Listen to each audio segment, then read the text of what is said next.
नमस्कार, मी मंजुश्री ब्लॉगमध्ये तुम्हा सर्वांचं खूप खूप स्वागत आहे.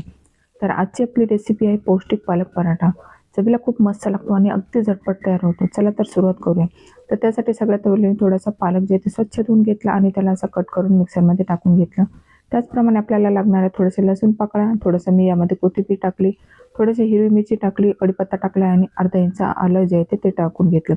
त्यानंतर आपण टाकून घेतलेलं थोडंसं जिरं आणि यामध्ये थोडं पाणी टाकून आपण असं हलकंसं बारीक पेस्ट करून घेतलेली. पेस्ट जी आहे ती अशी जास्त पातळ पण नाही करायची, साधारण घट्टच करायची. लागलं तरच पाणी टाकायचं. कारण आपण ज्यावेळेस पालक धुवून घेतो त्यावेळेस सुद्धा त्याला पाणी थोडंसं राहतं, तेवढ्यामध्ये सुद्धा होऊन जातं. आता बाकीची पेस्ट करून घेतल्यानंतर बाकी मसाले सुद्धा टाकून घेणार आहे. तर इथे मी अर्धा चमच हळद टाकून घेतली, पाऊण चमच मी लाल तिखट टाकलेली आहे. त्याचनंतर पाऊण चमच इथे मी मीठ सुद्धा टाकून घेतलेलं आहे. आणि आपण थोडासा ओवा हातावर क्रश करून असा टाकून घेऊया, म्हणजे पालक पराठ्याला चव खूप मस्त लागते. त्यानंतर आपल्याला लागणार आहे ते म्हणजे थोडेसे तीळ, तर तीळ सुद्धा यामध्ये टाकून घेतली. क्वांटिटी आपण कमी जास्त करू शकतो. आता हे सगळं व्यवस्थित मिक्स करून घेतलं आणि यामध्ये मी 3 चमच ज्वारीचं पीठ टाकलं, 3 चमच यामध्ये मी जे ते बेसन पीठ सुद्धा टाकून घेतलेलं आहे. आणि आपण आता बाकीचं जे आहे ते गव्हाचं पीठ यामध्ये मिक्स करून घेऊया. आता गव्हाच्या पिठाचं प्रमाण म्हणजे यामध्ये जेवढं बसेल त्याप्रमाणे आपल्याला करून घ्यायचं. परंतु जो आपण पीठ मळताना गोळा जे करणार आहोत तो एकदम घट्टसर नाही करायचा, तर हलकासा मऊसा ठेवायचा. पोळीपेक्षा थोडंसं जे आहे ते घट्ट ठेवलं तरी सुद्धा चालेल. त्यामुळे पराठे मुलांना आवडतील अशाच प्रकारे बनतात.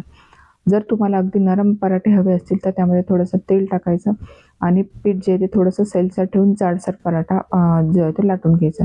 म्हणजे मऊसर पराठे अगदी तयार होतात.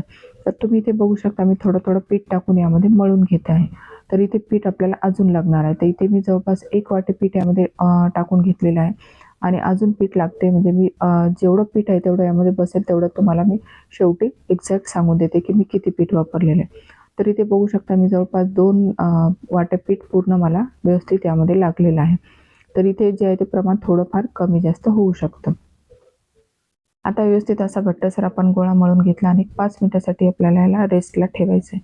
5 मिनिटं झाल्यानंतर लगेच आपण याचे छोटे गोळे करून आपल्याला हव्या त्या आकारामध्ये आपण पराठे बनवून घेऊया. हे पराठे चवीला खूप मस्त लागतात आणि मुलंसुद्धा अगदी आवडीने खातात आणि त्यांना आपण पालक दिल्याचं समाधान सुद्धा सगळं जे आहे ते आयांना नक्की मिळणार आहे. त्यामुळे नक्की एकदा हा पराठा करून बघा आणि तुम्ही केल्यानंतर तुमचा पराठा कसा झाला हे सुद्धा नक्की सांगायला अजिबात विसरू नका. तर इथे आपण छान पातळसर पराठा लाटून घेतला. त्यानंतर मी तव्यावर थोडंसं तेल टाकून घेतलं आणि पराठा छान जे आहे ते मीडियम गॅसवर मी हलकासा शेकून घेणार आहे. तर इथे सुद्धा एक टिप्स म्हणजे जर तुम्हाला मऊसर पराठा हवा असेल अगदी तर गॅस मोठा ठेवायचा आणि पटापट त्याला भाजून घ्यायचं, म्हणजे तो मऊसर होतो. आणि हलकासा जर तुम्ही जसं गॅस स्लो करून ठेवला तर तो मुलांना आवडेल अशा प्रकारे पराठा हा बनतो.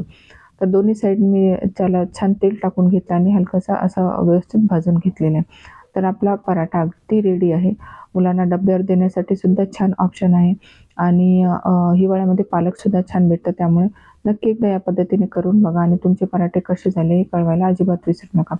त्याचप्रमाणे आपल्या रेसिपी जर आवडत असतील तर जास्तीत जास्त लाईक, शेअर, सबस्क्राईब करा, म्हणजे इतरांना सुद्धा आपल्या रेसिपी जे ती कळतील आणि ते सुद्धा नक्की करून बघतील.